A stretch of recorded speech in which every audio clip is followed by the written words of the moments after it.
wabarakatuh adik-adik. Ya, kita lanjut lagi ya materinya terkait bagaimana neraca massa ya. Di pertemuan ke-6 ini kita akan bahas terkait neraca massa dan perencanaan atau tata layout dari pabrik ya. Jadi ini kelas desain pabrik kimia dan ekonomi teknik kimia ITS ya. Oke, kita akan bahas adik-adik perencanaan tata layout ini. Jadi kemarin kita sudah bahas masalah apa namanya flow sheet ya, flow sheet dan pemilihan lokasi pabrik ya. Sekarang kita bagaimana melihat rencana tata letak. Kenapa ini kita bahas? Kalau tata letaknya tidak efisien, maka nanti operasi pabrik akan terkendala. Ya, misalnya begini adik-adik, kita apa namanya jarak istirahat ya antara plan dengan apa namanya karyawan ini terlalu jauh. Ini menyebabkan ya karyawan itu menuju ke plan itu akan terlalu lama, sehingga apabila ada permasalahan maka membutuhkan waktu, dan ini bisa apa namanya membuat kita ya tidak tidak bisa cepat ya untuk sampai ke dalam plan. Terus kemudian yang kedua adalah perkantoran ya itu dekat dengan limbah. Ya, limbah pabrik, otomatis ini akan membuat bau dan sebagainya ya, sehingga kesehatan dari karyawan tersebut itu akan istilahnya akan ini tidak terjamin ya. Jadi itu. Nah, ini adalah perencanaan tata pabrik ya. Perencanaan tata pabrik dapat dilakukan. Nah, jadi dapat dilakukan setelah di proses tersebut dibuat ya, terus kemudian perhitungan proses atau proses calculation dan seleksi serta penentuan ukuran peralatan atau equipment selection dan sizing selesai dikerjakan. Jadi ini bisa dikerjakan setelah hal ini sudah dikerjakan. Demikian pula lokasi telah ditetapkan. Jadi kemarin kita sudah melakukan pemilihan lokasi ya, peta topografi dan data geoteknik. Nah, ini sudah kita lakukan. Terus yang kedua adalah bagaimana perancangan tata letak pabrik ini. Tata letak ini harus memenuhi. Jadi ini ya. Jadi ini yang harus dipenuhi dalam membuat tata letak pabrik. Jelas ya, memberikan ada materi yang apa namanya logik, efisien, dan memberikan kenyamanan pada lingkungan kerja. Jadi di sini melihat kenyamanan ya, safety-nya dari para pekerja ya. Selain itu juga material, aliran material itu yang logik. Meminimalkan biaya untuk proses transportasi ya. Jadi biaya transportasi ke lokasi-lokasi pabrik itu mudah dan murah ya, sehingga menyebabkan cost dari pabrik nanti akan lebih murah. Terus memudahkan proses operasi dan maintenance ya. Jadi operasinya ini sangat mudah ya, karena dia aliran itu dari satu ke satu itu efisien ya. Terus maintenance, bagaimana merawatnya itu sangat mudah. Terus memberikan kemudahan dalam proses supervisi. Jadi supervisinya dalam peralatan itu mudah ya, tidak bulat ya, tidak ruwet ya, menyebabkan dia gampang dimonitor, sehingga safety dari pabrik itu bisa berjalan dengan baik ya. Terus kemudian melindungi kesehatan dan keselamatan ya, ini ya. Jadi jelas apa yang tadi saya bilang tadi, kalau perkantoran itu dekat dengan limbah, jelas tidak menjamin kesehatan dari karyawannya. Terus kemudian safety-nya, keselamatan pekerja. Terus memaksimalkan keamanan ya. Jadi nanti tempat-tempat yang apa namanya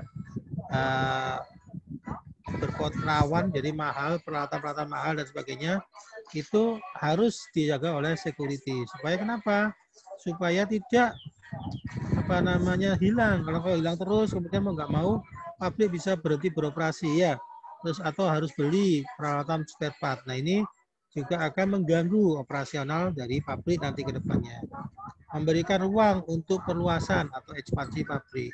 Jadi pabrik ini terus akan melakukan ekspansi, terutama kadang-kadang teknologi ya. Jadi ini yang menyebabkan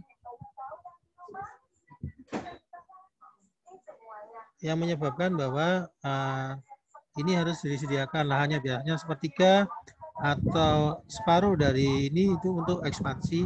Jadi mungkin ada teknologi berubah, ada pilot teknologi berubah sehingga mau nggak mau kita harus melakukan ekspansi ya. Atau misalnya kita ingin mendirikan produk yang baru, maka mau nggak mau kita melakukan membuat plan baru. Jadi di sini harus ada ekspansi di sini ya.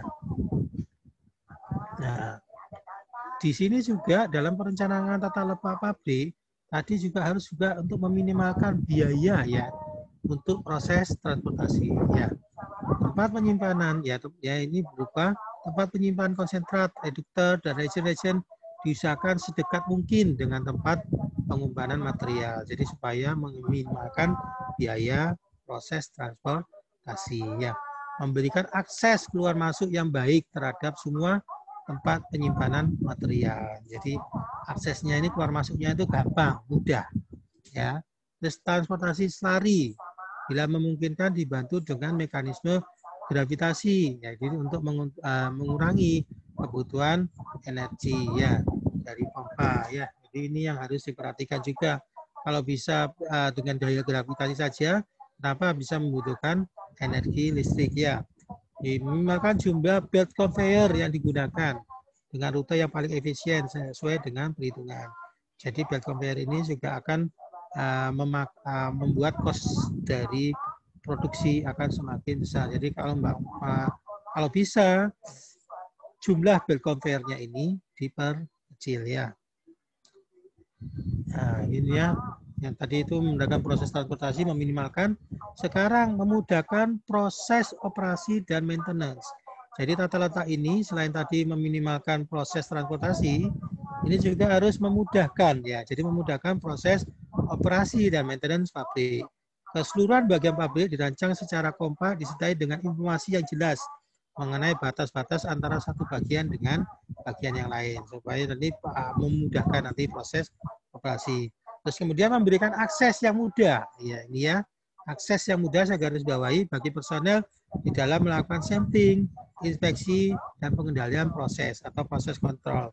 Jadi baik itu dalam bentuk jalannya ya, jalannya dia itu orang ini mudah ke tempat lokasi plan, terus kemudian ada tangganya untuk mengecek ya, untuk melakukan inspeksi atau melakukan pengendalian proses.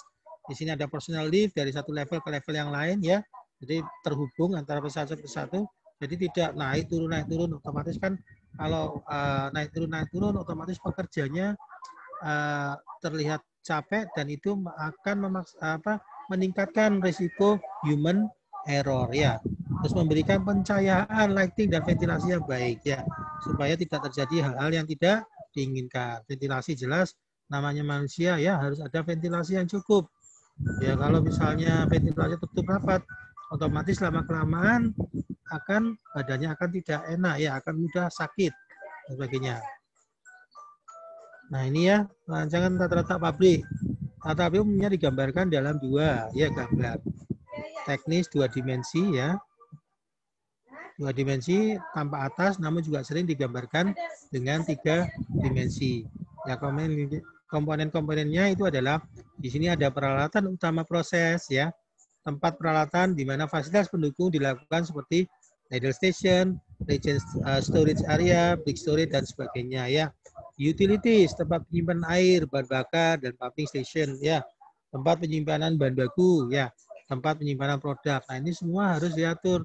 Terus kemudian di dalam satu aliran yang efektif dan efisien ya. Supaya lebih mudah ya. Terus kemudian tidak pekerja itu tidak bingung. Yang kedua adalah meminimalkan cost transportation ya. Jadi akhirnya secara overall cost production-nya akan turun ya. Jadi juga ini tempat penyimpanan bahan baku dan tempat penyimpanan produk juga harus dilihat ya. Nah, yang digambarkan dalam tata pabrik ya ini ada kantor ya. Jadi ada beberapa komponen di sini yang harus diberdirikan dalam melakukan layout ya. Jadi di sini ada kantor, ada laboratorium ya. Laboratorium, ada control room, chain house, bengkel, warehouse, gudang. Nah, ini sebetulnya ada yang kurang. Karena mau tidak mau ya, manusia butuh makan ya. Bagaimana Anda adik-adik harus menyediakan kantin ya. Nah, ini yang utama ya. Utama. Terus kemudian adanya adanya tempat ibadah. Nah, ini harus juga diperhatikan ya. Ini adalah contoh ya dari layout dari pabrik PT Smelting Gresik ya. Di sini ini adalah gambar dari atas ya, tampak atas dari pabrik smelting ya di Gresik ini. Terus kemudian ini adalah denahnya, makasih ya. Di sini ada water reservoir di sini ya, ini water reservoir.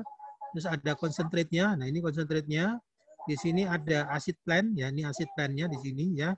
Di sini ada WTP-nya nih ya. Terus kemudian di sini ada bagian refinery. Refinery ini refinery ya. Terus kemudian ada smelter. Nah, ini bagian yang panas-panas ini ya. Di sini ada laboratory dan office di sini. Terus di sini ada oxygen power. Nah, ini adalah lokasi dari 375 dikalikan 830 di mana total ini adalah 8,5 hektar. Nah, kita lihat di sini adik-adik ya. Apakah lokasi ini sudah sesuai atau belum ya? Tadi kita sebutkan bahwa kita lihat apakah ini sudah efisien tidak. Di sini ada bagian konsentrate ya.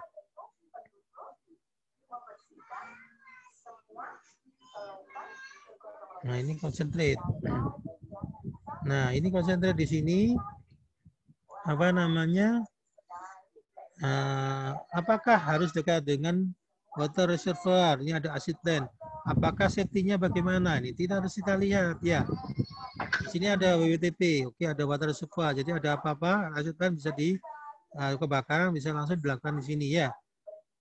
Terus yang kedua, apakah nanti kantor mendekat dengan limbah di sini, concentrate yards sama acid plant? Jauh ya, sangat jauh. Berarti ini adalah sudah oke ya. Terus kemudian di sini ada refinery, ada smelter. Nah, ini ada oxygen power untuk mensupport dari smelternya ini ya. Jadi secara ini sudah oke. Tetapi yang di sini dia melupakan, jadi pabrik ini melupakan area untuk ekspansi ya. Mungkin karena lahan yang dipakai di sini adalah sangat mahal sehingga pabrik ini itu tidak melihat adanya ekspansi untuk ekspansi depannya ya. Yang depannya ini dibanggakan dengan flow sheet ya. Jadi fluxco, copper concentrate, oksigen masuk ke dalam smelter. Ya, dari coordinated slag ada copper, anode dan masuk ke dalam acid plant. Di sini ada refinery akan membuat anode slime sama copper state dan sebagainya ini ya. Nah, ini peleburan dan pemurnian tembaganya ya. Jadi di sini ada dekat dengan pelabuhan ya. Ini ada flux node, kemudian concentrate seed ya. Di sini ada oksigen yang mensuplai dari smelter di sini ya. Terus kemudian di sini ada acid plant ya. Di sini ada sulfuric acid yang untuk mensupport dari acid plant-nya. Terus kemudian ini acid plant menghasilkan sulfuric acid to customer. Begitu juga dengan wastewater. Di sini ada wastewater treatment menghasilkan gisum yang bisa dijual. Begitu juga dengan anode slime ya, menghasilkan anode slime di refinery ini bisa menghasilkan copper cathode dan copper slag-nya. Jadi menghasilkan banyak produk untuk smelting ini ya. Nah, kita lihat di sini ya.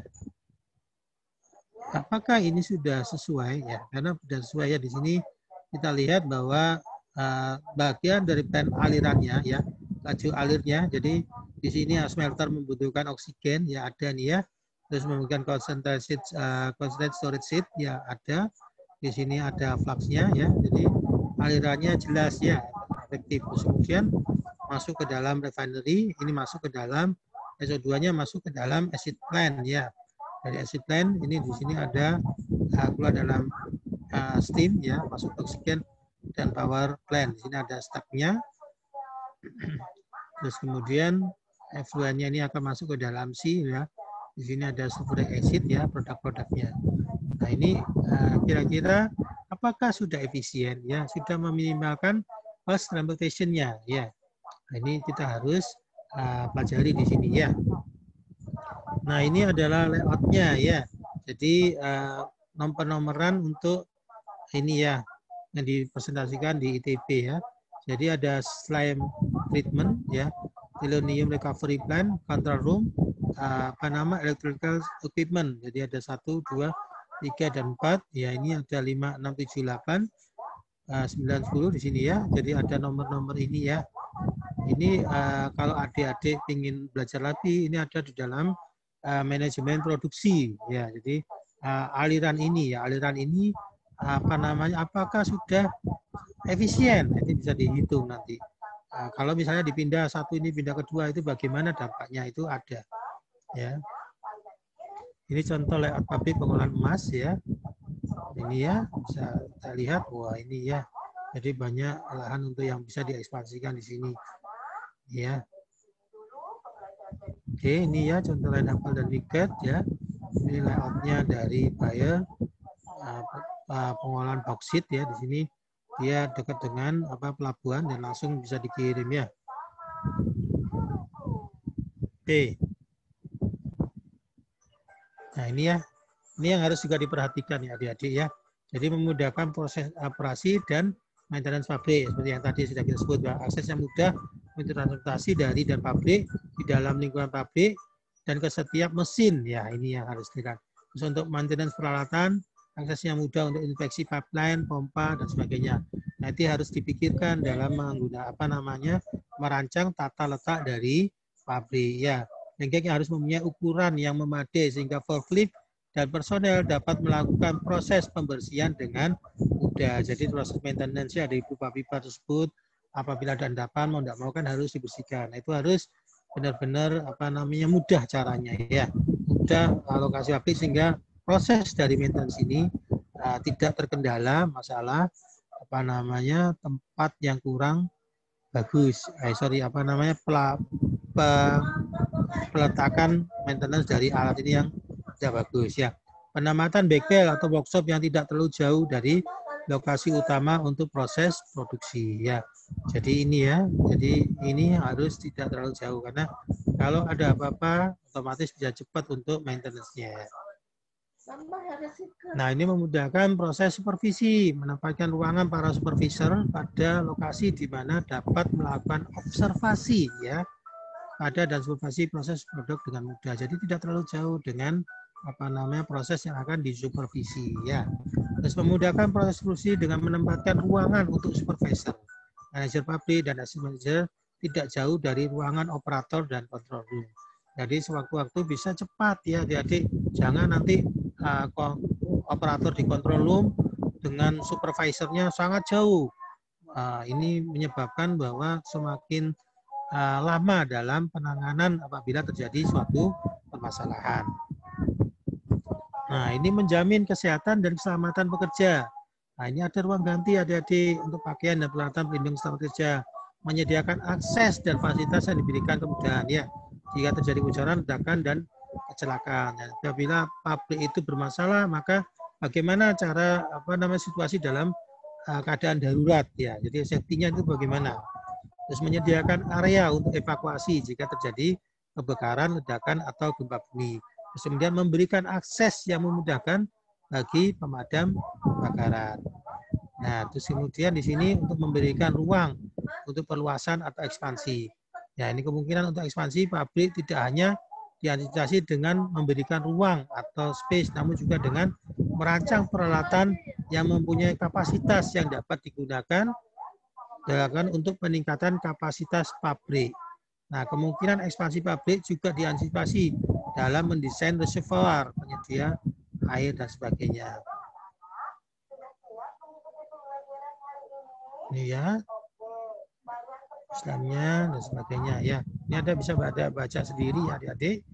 Jadi ini yang perlu ya Faktor-faktor yang menentukan dalam lokasi suatu pabrik, ya, tadi yang kita bahas dari pemilihan lokasi ya, jadi keberadaan bahan baku, pasar domestik dan lain sebagainya ya. Ketersediaan sumber daya listrik ini ya, faktor iklim, faktor geologi, fasilitas transportasi, ketersediaan sumber air, ya pembuangan limbahnya, ya kerawanan terhadap bencana, jelas ya. Jadi itu ya, keberadaan industri terkait, jadi industri yang menunjang pabrik kita berdiri ini harus kita lakukan ya. Sebagai contoh PT Smelting ya didirikan di Gresik diantaranya karena terdapat PT Smelting Gresik yang dapat mengolah slag TTS dan PT Petrokimia yang dapat mengolah H2SO4 sebagai byproduct di PT Smelting. Nah ini ya, jadi industri yang terkait itu yang bisa dapat mensupport pabrik itu kita harus perhitungkan ya. Faktor sosial dan faktor keamanan pabrik.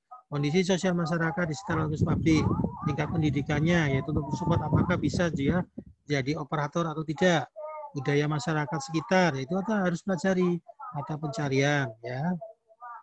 Itu yang bisa kita sampaikan adik-adik tentang TA layout. Saya rasa untuk sementara ini dulu ya adik-adik, nanti insya Allah kita akan bahas neraca massa dan energi. Saya akhiri, terima kasih. Assalamualaikum warahmatullahi wabarakatuh. Selamat siang.